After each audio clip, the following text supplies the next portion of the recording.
ಅವತ್ತಿನ ದಿವಸ ವೈಶಾಖ ಹುಣ್ಣಿಮೆ ದಿವಸ ಅವನು ಪ್ರತಿಜ್ಞೆ ಮಾಡ್ತಾನೆ, ಇವತ್ತು ನಾನು ಅರಳಿ ಮರದ ಕೆಳಗೆ ಕೂತ್ಕೋತೀನಿ, ಬೋಧಿ ವೃಕ್ಷದ ಕೆಳಗೆ ಕೂತ್ಕೊಂಡು ಸಂಬೋಧಿಯನ್ನು ಪಡೆಯದೆ ಈ ಜಾಗದಿಂದ ಏಳುವುದಿಲ್ಲ. ನನ್ನ ಮಾಂಸವೆಲ್ಲ ಕರಗಿ, ಮೂಳೆಗಳು ಕೆಳಗುರುಳಿ, ನರಗಳು ಸೊರಗಿ, ಚರ್ಮ ಒಣಸಿಪ್ಪೆಯಂತೆ ಮುದುಡಿಕೊಂಡರೂ ಚಿಂತೆ ಇಲ್ಲ, ನನ್ನ ಪ್ರಯತ್ನವನ್ನು ಬಿಡುವುದಿಲ್ಲ ಅಂತ ದೃಢ ಸಂಕಲ್ಪ ಮಾಡಿದ, ಹೇಳೋದಿಲ್ಲ ಅಂತ ಮಾಡಿದ. ಜ್ಞಾನೋದಯದ ನಂತರ ಅವನಿಗೇನು ಅನ್ನಿಸ್ತು ಅಂದರೆ, ತಾನು ತಿಳ್ಕೊಂಡಂಥ ಜ್ಞಾನವನ್ನು ಮತ್ತೊಬ್ಬರಿಗೆ ಹಂಚಬೇಕು ಅಂತ ಶುರು ಮಾಡಿದ. ಇದು ಬಹಳ ಮುಖ್ಯ. ಇದು ಅತ್ಯಂತ ಉನ್ನತವಾದಂಥ ಜ್ಞಾನ ಸಿಕ್ಕಾಗ ಅದನ್ನು ಯಾರಿಗಾದರೂ ಹಂಚ್ಕೋಬೇಕು ಅಂತ ಅನಿಸುತ್ತೆ. ಅದನ್ನು ಎಷ್ಟು ಚಂದ ಉಪನಿಷತ್ತಲ್ಲಿ ಹೇಳ್ತಾರೆ ಅಂದರೆ, ತುಂಬ ನೀರನ್ನು ತುಂಬಿಕೊಂಡಂಥ ಒಂದು ಮೋಡ ಇದ್ದರೆ ಸುರಿಸದೊರ್ತು ಸಮಾಧಾನ ಇರಲ್ಲ. ಅದಕ್ಕೆ ಕೆಚ್ಚಲು ತುಂಬಿದ ಆಕಳಿಗೆ ಹಾಲನ್ನು ಕೊಡೋವರೆಗೂ ಹೇಗೆ ಒದ್ದಾಡುತ್ತೋ ಹಾಗೆ ಜ್ಞಾನ ತುಂಬಿಕೊಂಡಂಥ ಜ್ಞಾನಿ ಕೂಡ ಹಂಚದೊರ್ತು ಒದ್ದಾಡಿ ಹೋಗ್ತಾನೆ ಅಂತ, ಹಂಚಬೇಕದನ್ನು ಅಂತ. ಇದು ಬಹಳ ಚಂದದ ಮಾತು. ಹಂಚದೆ ಹೋದರೆ ಅವನು ಸಮಾಧಾನ ಇರಲ್ಲ ಅಂತ ಹೇಳಿದೆ. ತಾನು ಕಂಡಂಥ ಪರಮ ಸತ್ಯತೆಯನ್ನು ಯಾರಿಗೆ ಹೇಳಬೇಕಾತ? ಕೇಳುವಂಥವ್ರು ಬೇಕಲ್ಲ. ಒಂದು ಸಣ್ಣ ಉದಾಹರಣೆ ಕೊಡ್ತೀನಿ. ದೊಡ್ಡ ದೊಡ್ಡ ಸತ್ಯ ಬೇಡ, ಸಣ್ಣ ಸಣ್ಣ ದೃಷ್ಟಿಗಳನ್ನು ನಾವು ಹಂಚ್ಕೋಬೇಕು ಅಂತೀವಿ. ಒಂದು ಕಲ್ಪನೆ ಮಾಡ್ಕೊಳ್ಳಿ, ನಾನು ಸಾಮಾನ್ಯವಾಗಿ ಉದಾಹರಣೆ ಕೊಡೋದಿದು. ನೀವು ರೈಲಲ್ಲಿ ಪ್ರವಾಸಕ್ಕೆ ಹೋಗ್ತಾ ಇದ್ದೀರಿ, ಕೇರಳಕ್ಕೆ ಹೋಗ್ತಿದ್ದೀನಿ ಅಂತ ಇಟ್ಕೊಳ್ಳೋಣ. ತುಂಬ ಚೆಂದ ಕೇರಳ. ನೀವು ಟ್ರೈನಲ್ಲಿ ಹೋಗ್ತಾ ಇದ್ದೀರಿ, ಸಾಯಂಕಾಲ ಆಗ್ತಾ ಇದೆ, ಸೂರ್ಯಾಸ್ತ ಆಗ್ತಾ ಇದೆ. ಅಲ್ಲಿ ಏನು ಎಕರೆಗಟ್ಟಲೆ ಭತ್ತದ ಹೊಲ, ಭತ್ತದ ಗದ್ದೆಗಳು, ಭತ್ತ ತೊನಿತಾ ಇದೆ. ಗಾಳಿ ಬಿಟ್ಟಾಗ ಇಡೀ ಭತ್ತ ಹಿಂಗೆ ಕುಣಿತಾ ಇದೆ ಚೆನ್ನಾಗಿ. ಹಿನ್ನೀರು, ಬ್ಯಾಕ್ ವಾಟರ್ಸ್ ಎಲ್ಲ ಕಾಣುತ್ತಲ್ಲ, ಬ್ಯಾಕ್ ವಾಟರ್ಸ್ ಕಾಣಿಸುತ್ತೆ. ಅಲ್ಲಿ ಸನ್ಸೆಟ್ಟು, ಅದಿ ಪಿಕ್ಚರ್ ಸೆಟ್ಟಿಂಗ್ ಅದು. ಕಿಟಕಿಯಲ್ಲಿ ಕೂತ್ಕೊಂಡು ಹಿಂಗೆ ನೋಡ್ತಾ ಇದ್ದೀರಿ, ಎಷ್ಟು ಚೆನ್ನಾಗಿದೆಯಲ್ಲ ಅಂತ ನೋಡ್ತಾ ಇರ್ತೀರಿ. ನಾವು ಯಾವಾಗಲೂ ಟ್ರೈನಲ್ಲಿ ಮೊದಲನೇ ಕೂತಾಗ ಎಲ್ಲಿ ಕೊಡ್ತೀವಿ ಹೇಳಿ? ವಿಂಡೋ ಸೀಟ್, ಕಿಟಕಿ ಸೀಟೇ ಬೇಕು. ಆದರೆ ಕೆಲವರು ಬಹಳ ಭಕ್ತಿಯಿಂದ ಕೂತ್ಕೋತಾರೆ. ಟ್ರೈನ್ ಹೀಗೆ ಹೋಗ್ತಿದ್ರೆ ಈ ಕಡೆ ಕೂತ್ಕೋಬೇಕು. ಟ್ರೈನ್ ಹಿಂಗೆ ಹೋಗ್ತಿದ್ರೆ ಇಲ್ಲಿ ಕೂತ್ಕೊಂಡ್ರಾಗಲ್ಲ, ಹಿಂಗೆ ಬಗ್ಗೆ ನೋಡ್ಬೇಕು ಹೊರಗಡೆ. ಅದೆಲ್ಲ ಕೂತ್ಕೊಂಡಿದ್ದೀರಿ, ಆ ದೃಶ್ಯ ನೋಡ್ತಾ ಇದ್ದೀರಿ. ಆಗೊಂದು ಅದ್ಭುತ ಆಗ್ಬಿಡ್ತು. ಆ ಭತ್ತದ ಒಳಗಿಂದ ಒಂದು ದೊಡ್ಡ ಪಕ್ಷಿ ಹಾರ್ತು.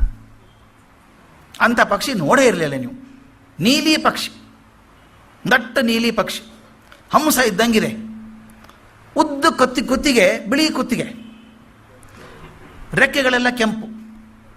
ನೋಡಿ ಹೆಂಗಿದೆ, ನೀಲಿ ಪಕ್ಷಿ, ರೆಕ್ಕೆಗಳೆಲ್ಲ ಕೆಂಪು, ಕತ್ತೆಲ್ಲ ಬಿಳಿ, ತಲೆ ಮಾತ್ರ ಕೆಂಪು. ಆ ಕಣ್ಣು ಮಿರಮಿರ ಮಿಂಚ್ತಾ ಇದೆ.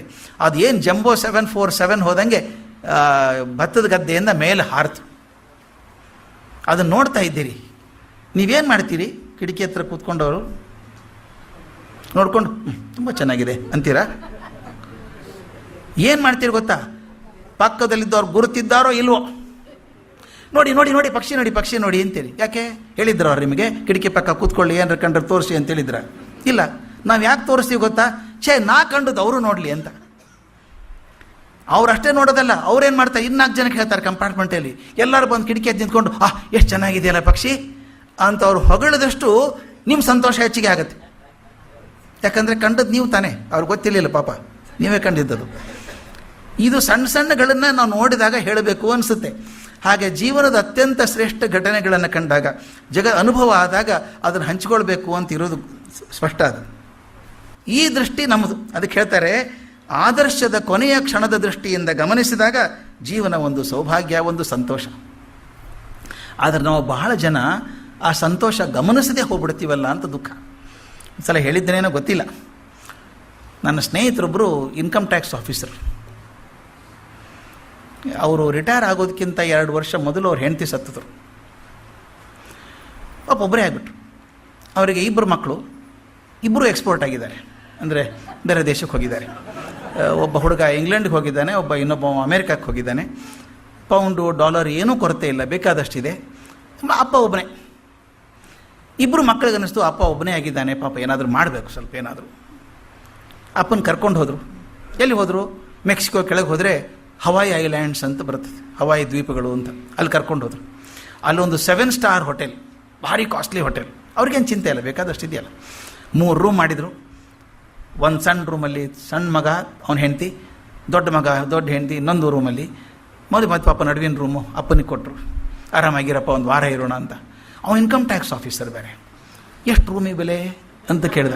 ಅಂತ ತೊಗೊಂಡು ಏನು ಮಾಡ್ತೀನಿ, ಚಿಂತೆ ಮಾಡಬೇಡ, ನಾವೆಲ್ಲ ಮಾಡ್ಕೋತೀವಿ ಅಂದರು. ಒಂದು ದಿವಸ ಆಯಿತು. ಮರುದಿವಸ ಸಣ್ಣ ಮಗ ಬಂದ, ಅಪ್ಪ ನಾಳೊಂದು ಹೊಸ ಅನುಭವ ನಿನಗೆ.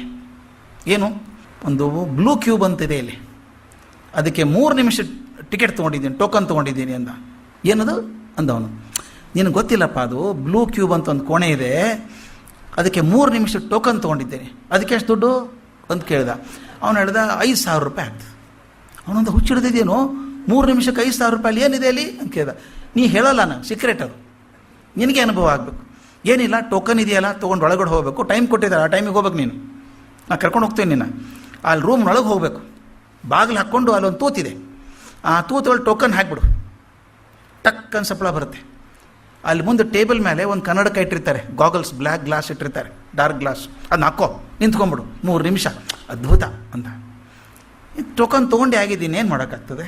ಇವನು ಹೋದ, ಮರುದಿವಸ ಟೈಮಿಗೆ ಹೋದ, ಬಾಗಿಲು ಹಾಕ್ಕೊಂಡ, ಆ ತೂತೊಳಗೆ ಹಾಕಿದ, ಕರ್ರ ಟಕ್ ಟಕ್ ಟಕ್ ಅಂತ ಸಪ್ಪಳ ಆಯಿತು, ಕನ್ನಡಕ ಆಯಿತು, ಹಾಕ್ಕೊಂಡು ನಿಂತ್ಕೊಂಡ, ಏನೂ ಆಗಲಿಲ್ಲ. 3 ನಿಮಿಷ ಹುಚ್ಚರಂಗೆ ಅನಿಸ್ಬಿಡ್ತು ಅವನಿಗೆ. ಅವನಿಗೆ ಚಿಂತೆ ಏನು ಅಂದರೆ, ನಿಂತ್ಕೊಂಡು ಕ್ಷಣಕ್ಕೆ ಎಷ್ಟು ದುಡ್ಡು ಹೋಗ್ತಾ ಇದೆ, 5,000 ರೂಪಾಯಿ.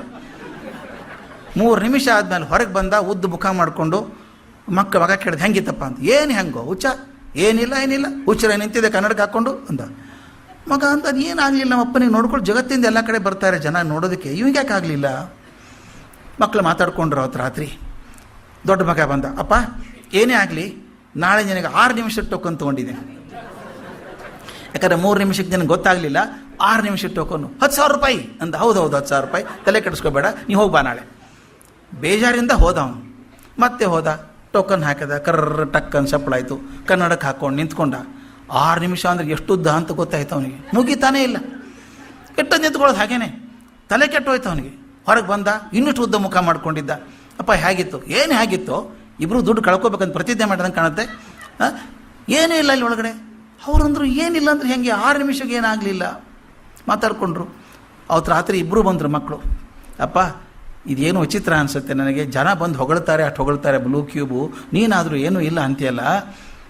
ನಾಳೆ 10 ನಿಮಿಷ ಟೋಕನ್ ತೊಗೊಂಡಿದ್ದೀವಿ, ಲಾಸ್ಟ್ ಚಾನ್ಸ್ ಅದು 10 ನಿಮಿಷದ್ದು. ಅವನಂದ, ನನಗೆ ಆಗೋದಿಲ್ಲಪ್ಪ 10 ನಿಮಿಷ ನಿಂತ್ಕೊಳ್ಳೋಕ್ಕೆ ಆಗಲ್ಲ ಅಂದ. ಇವತ್ತು ಲಾಸ್ಟ್ ಮಾಡಿಬಿಡು, ಪ್ರಯತ್ನ ಮಾಡು. ಒಳಗೆ ಹೋದ, ಬಾಗಿಲು ಹಾಕ್ಕೊಂಡ, ಮತ್ತೆ ಟಕ್ಕನ್ ಸಪ್ಪಳ ಆಯಿತು, ಕನ್ನಡಕ್ಕೆ ಹಾಕ್ಕೊಂಡು ನಿಂತ್ಕೊಂಡ. 2 ನಿಮಿಷ ಆದ್ಮೇಲೆ ರೋಷ್ ಹೋಯ್ತು ಅವನಿಗೆ. ಏನು ನಿಂತ್ಕೊಂಡು ಹುಚ್ಚರಂಗಿಲ್ಲಿ, ಏನೇ ನೋಡೇ ಬಿಡು. ನಾನು ಕನ್ನಡಕ್ಕೆ ತೆಗೆದಿಟ್ಟ ನೋಡ್ತಾನೆ, ಒಂದು ಡ್ರೆಸ್ಸಿಂಗ್ ಟೇಬಲ್ ಇದೆ, ಡ್ರೆಸ್ಸಿಂಗ್ ಮಿರರ್ ಮುಂದೆ ದೊಡ್ಡ ಕನ್ನಡಿ, ಆ ಡ್ರೆಸ್ಸಿಂಗ್ ಟೇಬಲ್ ಇದೆ, ಪಕ್ಕದ ಒಂದಿಷ್ಟು ಹ್ಯಾಂಗರ್ ಇದ್ದಾವೆ, ಅಲ್ಲೊಂದಿಷ್ಟು ಬಟ್ಟೆ ತೂಗು ಹಾಕಿದ್ದಾರೆ. ಇದು ಯಾವುದೋ ಡ್ರೆಸ್ಸಿಂಗ್ ರೂಮ್ ಕಾಣುತ್ತೆ ಅಂದ. ಪಕ್ಕದಲ್ಲಿ ನೋಡಿದ ಒಂದು ಬಾಗಿಲಿತ್ತು, ಅಲ್ಲಿ ನೋಡಿ ಇನ್ನೊಂದು 6 ನಿಮಿಷ ತೆಗಿಬೇಕಲ್ಲ, 6 ನಿಮಿಷ ತೆಗಿಬೇಕಲ್ಲ, ಇಲ್ಲಿಂತೇನು ಮಾಡೋದು. ಆ ಬಾಗಿಲು ತೆಗೆದ, ಎದೆ ಜಲ್ ಅಂದ್ಬಿಡ್ತು. ಅಲ್ಲಿದೆ ಬ್ಲೂ ಕ್ಯೂಬ್, ಪಕ್ಕದ ರೂಮ್ ಅದು. ಅದು ಹೆಂಗೆ ಮಾಡಿದ್ದಾರೆ ಅಂದರೆ, ಇಡೀ ಕೋಣೆಯನ್ನು ಈ ಫ್ಲೋರಸೆಂಟ್ ನೀಲಿ ಬಣ್ಣ ಬಳಿದ್ಬಿಟ್ಟಿದ್ದಾರೆ, ಆ ಕಡೆ ಕಾಜ್ ಇಟ್ಟಿದ್ದಾರೆ. ಆ ಸಮುದ್ರದ ತರಂಗ ಮೇಲೆ ಕುಳಿಯುವಂಥ ಎಲ್ಲ ಬೆಳಕಿನ ಕಿರಣಗಳನ್ನು ಏಕೀಭವಿಸಿ ಒಳಗೆ ಕಳಿಸ್ತಾರೆ. ಕಣ್ಣೆ ಕುಕ್ಬಿಡ್ತದೆ. ಕನ್ನಡಕ್ಕೆ ಹಾಕ್ಕೊಂಡು ನಿಂತ್ಕೊಂಡ. ತಣ್ಣ ಗಾಳಿ, ಆ ಬೆಳಕು, ಕ್ಷಣಕ್ಕೆ ಅವನ ಮೈ ನೆಂದಂಗೆ ಆಗ್ಬಿಡ್ತು. ಆ ಬೆಳಕಿನಲ್ಲಿ, ಆ ಗಾಳಿಯಲ್ಲಿ ನೆಂದಂಗಾಗಿ ಕ್ಷಣಕ್ಕೆ ಅವನು 10 ವರ್ಷ ಸಣ್ಣವನಾದಂಗೆ ಅನಿಸ್ಬಿಡ್ತು. ಅದ್ಭುತ ಅನುಭವ. 5-6 ನಿಮಿಷ ಇದ್ದ, ಗಂಟೆ ಆಗ್ಬಿಡ್ತು, ಟೈಮ್ ಆಯಿತು ಅಂತ. ಅಂದ, ಇನ್ನೊಂದು 5 ನಿಮಿಷ ಇದ್ದರೆ ಚೆನ್ನಾಗಿತ್ತು. ಎಷ್ಟು ಅದ್ಭುತಪ್ಪ ಇದು, ಒಂದು 30-40 ವರ್ಷ ಸಣ್ಣವನಾಗ್ಬಿಟ್ಟಿದ್ದೆ ನಾನು ಅಂತ ಹೊರಗಡೆ ಬಂದ, ನಕ್ಕೊಂಡು ಬಂದ. ಮಕ್ಳು ಕೇಳಿದ ಹಾಗಿದ್ದು, ಅದ್ಭುತಪ್ಪ, ಇಂಥ ಅನುಭವ ನಾನು ಜಗತ್ತಲ್ಲಿ ಆಗಿರಲಿಲ್ಲ. ಏನಪ್ಪ 40 ವರ್ಷ ಸಣ್ಣವನಾಗ್ಬಿಟ್ಟಿದ್ದೀನಿ ನಾನೀಗ ಅಂದ. ಆ ಹುಡುಗರು ಕೇಳಿದ್ರು, ಅಪ್ಪ ಮೊದಲೇ 2ನೇ ಸಲ ಏನಾಯಿತು? ಅವನ ಕೇಳಿದಂತೆ, ನನಗೇನು ಗೊತ್ತೋ ಮಾರಾಯ, ಒಳಗಡೆ ಇದೆ ಬ್ಲೂ ಕ್ಯೂಬ್ ಅಂತ, ನಾನು ಡ್ರೆಸ್ಸಿಂಗ್ ರೂಮಲ್ಲೇ ನಿಂತು ಹೊರಗೆ ಬಂದಿದ್ದೀನಿ 2 ಸಲ. ಅವರು ನಕ್ಕರು, ನನಗೂ ಫೋನ್ ಮಾಡಿದಾರೆ, ನೋಡಿ ಅಂಕಲ್ ಹಿಂಗೆ ಮಾಡ್ತಾನೆ ನಮ್ಮಪ್ಪ ಅಂತ. ಅವನು ಹೇಳಿದ, ನನಗೇನು ಗೊತ್ತೋ, ಹೇಳಬಾರ್ದೇನು ಮೊದಲೇ ಇವರು ಅಂತಂದ. ಮುಗೀತು. ಆದರೆ ಮುಂದೊಂದು 8 ದಿವಸ ಆದಮೇಲೆ ನನಗೆ ದೊಡ್ಡ ಆಧ್ಯಾತ್ಮಿಕ ಅನುಭವ ಅನಿಸ್ಬಿಡುತ್ತೆ ನನಗಿದು. ನಾವೆಲ್ಲರೂ ಹಾಗೆ ಅಲ್ಲೇನ್ರಿ, ಭಗವಂತ ನಮ್ಮನ್ನು ಭೂಮಿಗೆ ಕಳಿಸಿದ್ದಾನೆ, ಏನಾರು ಸಾಧನೆ ಮಾಡ್ಕೊಂಬನ್ನಿ ಅಂತ. ನಾವು ಭಾಳ ಜನ ಡ್ರೆಸ್ಸಿಂಗ್ ರೂಮಲ್ಲಿ ನಿಂತು ವಾಪಸ್ ಹೋಗ್ತೀವಿ, ಬ್ಲೂ ಕ್ಯೂಬಿಗೆ ಹೋಗೋದೇ ಇಲ್ಲ ಅಲ್ವಾ. ಇಲ್ಲಿ ಪ್ರಶ್ನೆ ಹಿಂಗಿದೆ, ನೀವು ಡ್ರೆಸ್ಸಿಂಗ್ ರೂಮ್ನಲ್ಲೇ ನಿಂತು ಹೋದರೆ ಜಗತ್ತು ದುಃಖಮಯ, ಮುಖ ಗಂಟು ಹಾಕ್ಕೊಂಡೇ ಹೋಗೋದು ನಾವು.